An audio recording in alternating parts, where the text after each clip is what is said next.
नमस्कार दोस्तों, आज हम एक ऐसी भूतिया कहानी के बारे में बात करने जा रहे हैं जिसे सुनकर आपके भी रोंगटे खड़े हो जाएंगे। तो कहानी में अंत तक बने रहिए। कहानी शुरू करने से पहले एक निवेदन करना चाहूँगा कि अगर आप हमारे चैनल पर नए हैं तो चैनल को सब्सक्राइब जरूर करें। आइए कहानी शुरू करते हैं। सर्दियों की एक अंधेरी रात थी। ठंडी हवा के तेज झोंके हर तरफ सन्नाटा बिखेर रहे थे।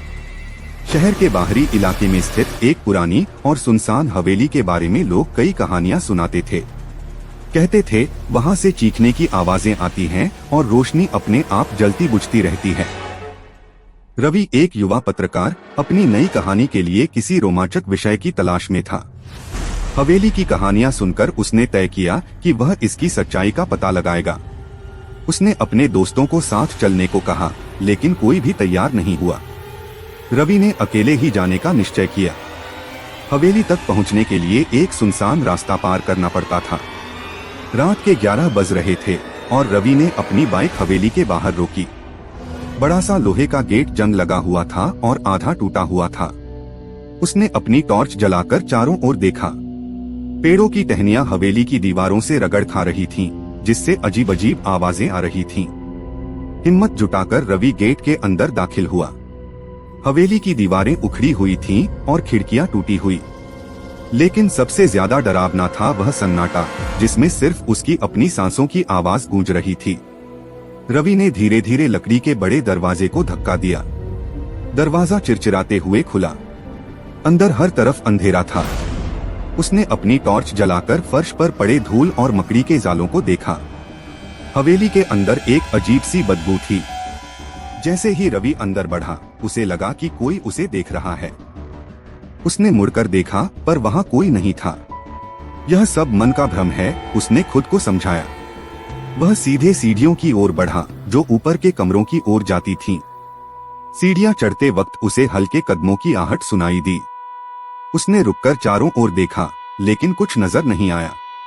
ऊपर पहुंचने के बाद उसने देखा कि एक बड़ा कमरा था, जिसके दरवाजे पर अजीब सी आकृतियां बनी हुई थीं। उसने दरवाजे को धक्का दिया तो वह अपने आप खुल गया। कमरे के अंदर एक पुरानी लकड़ी की कुर्सी रखी हुई थी, जिस पर धूल जमी थी। दीवारों पर पुराने धुंधले चित्र लगे थे, लेकिन कमरे के बीचों बीच रखी एक पुरानी मेज ने उसका ध्यान खींचा। मेज पर एक मोमबत्ती और एक पुराना बक्सा रखा था। रवि ने जैसे ही बक्से को खोलने की कोशिश की, हवेली में अचानक ठंडी हवा का झोंका आया। मोमबत्ती अपने आप जल गई। रवि का दिल जोर जोर से धड़कने लगा। बक्से में एक पुराना खून से सना खत था। खत में लिखा था, जो इस बक्से को खोलेगा उसकी आत्मा भी इस हवेली का हिस्सा बन जाएगी। रवि ने डर के मारे बक्सा फेंक दिया। तभी उसे कमरे के कोने में किसी के रोने की आवाज सुनाई दी। वह पलटा तो देखा कि एक महिला का धुंधला सा साया खड़ा था। वह सफेद साड़ी पहने हुए थी और उसके बाल बिखरे हुए थे। उसकी आंखें खून जैसी लाल थीं। रवि ने डरते हुए पूछा, तुम कौन हो? महिला ने धीरे से कहा, मैं वही हूँ जिसकी आत्मा इस हवेली में फंसी हुई है। रवि पीछे हटने लगा, लेकिन महिला ने अपनी भयानक आवाज में कहा, तुमने बक्सा खोला है, अब तुम यहाँ से कभी बाहर नहीं जा सकते। रवि ने अपनी टॉर्च गिरा दी और दरवाजे की ओर भागा, लेकिन दरवाजा अपने आप बंद हो गया। उसने चीखते हुए दरवाजे को खोलने की कोशिश की, लेकिन बेकार। तभी पीछे से महिला की डरावनी हंसी गूंजी। हवेली के बाहर सुबह हो चुकी थी। लोग देखते हैं कि रवि की बाइक वहीं खड़ी है, लेकिन वह खुद गायब है।